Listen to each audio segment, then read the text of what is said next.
चंद्रयान 3 की सफलता की बहुत बहुत बधाई। ये जो साउथ पोल तक पहुंच जाने की उपलब्धि आई है, नींद, चैन, अथक परिश्रम के बदले की कमाई है। नमस्कार, मैं सोनम शाही स्वागत करती हूं आपका प्रजातंत्र टीवी में। चंद्रयान भारतीय अंतरिक्ष अनुसंधान संगठन द्वारा चांद पर भारत के मिशन की एक श्रृंखला है।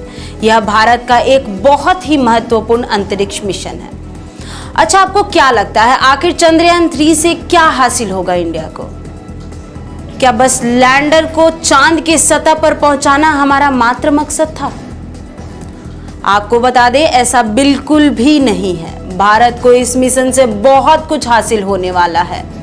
जैसा कि इसरो के एक्स साइंटिस्ट मनीष पुरोहित जी ने अपने आर्टिकल से बताया कि इस मिशन के जरिए इसरो ने दुनिया को बताया है कि भारत के पास चांद पर सॉफ्ट लैंडिंग करने और रोवर को चांद के सतह पर चलाने की जो काबिलियत है वो आज के समय भारत में है। इससे दुनिया का भारत पर भरोसा और ज्यादा बढ़ने वाला है, जिसका असर सीधा कमर्शियल बिजनेस यानी वाणिज्य कारोबार में देखने को मिलेगा।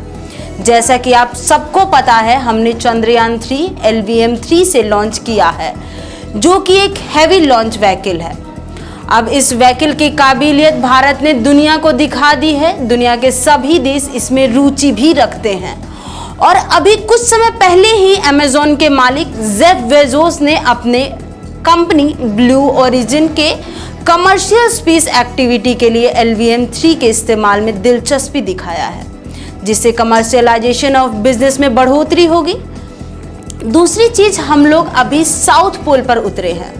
तो आखिर साउथ पोल पर उतरने का हमारा मिशन क्या है? क्यों हमने साउथ पोल पर ही भेजा है इस मिशन को?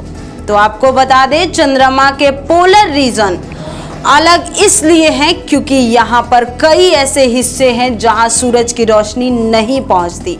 जी हाँ, चांद के कुछ हिस्से ऐसे भी हैं जब उन हिस्सों पर रोशनी नहीं पहुंचती तो वो हिस्सा कितना ठंडा होगा ये आप अनुमान भी नहीं लगा सकते।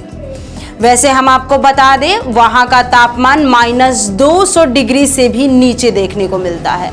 ऐसे में हमारे वैज्ञानिकों का मानना है कि बर्फ के रूप में वहां अभी भी पानी देखने को मिल सकता है।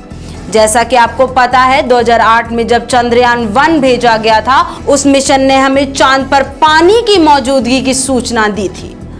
अभी हमने इसी चीज को विस्तार रूप से खोजने के लिए इस मिशन को भेज दिया। इस मिशन की लैंडिंग हमने बड़े हिस्से में किया है। आपको बता दें, ये मिशन जो कुल 14 दिन के लिए काम करेगा, 14 दिन के बाद सब कुछ बंद हो जाएगा। अब सवाल ये है कि आखिर 14 दिन ही क्यों? तो हमारे साइंटिस्ट ने बताया है कि चांद पे 14 दिन की रात और 14 दिन तक उजाला रहता है। जब वहां रात होती है तब वहां का तापमान -100 डिग्री से भी कम हो जाता है। ऐसे में चंद्रयान का लैंडर और रोवर के ऊपर लगाया गया सोलर पैनल, जो डायरेक्टली सूर्य के एनर्जी लेने से चार्ज करता है खुद को और फिर काम करता है, वो उन 14 दिनों की अंधेरी रातों में मुमकिन नहीं है। आखिर चंद्रयान 3 मिशन की सफलता से आम आदमी को क्या फायदा होगा? ये बात तमाम लोगों के दिमाग में तो होगी ही। बता दें कि चंद्रयान और मंगलयान जैसे स्पेसक्राफ्ट में लगे पेलोड्स का इस्तेमाल बाद में मौसम और संचार संबंधी सैटेलाइट में होता है, रक्षा संबंधी सैटेलाइट में भी होता है, नक्शा बनाने वाले सैटेलाइट में भी होता है। इन यंत्रों से देश में मौजूद लोगों की भलाई का काम होता है, संचार व्यवस्थाएं विकसित करने में मदद मिलती है, निगरानी आसान हो जाती है। इस क्षेत्र में ज्यादा स्टार्टअप की गुंजाइश बढ़ने की उम्मीद है। देश में कई नए स्टार्टअप स्थापित हो सकते हैं। आपके इसके साथ ही इस क्षेत्र से जुड़े जो स्टार्टअप पहले से हैं, उन्हें अब बेहतरीन फंडिंग की मिलने की संभावना है। अंतरिक्ष अर्थव्यवस्था अब विज्ञान कथा के दायरे तक ही सीमित नहीं है।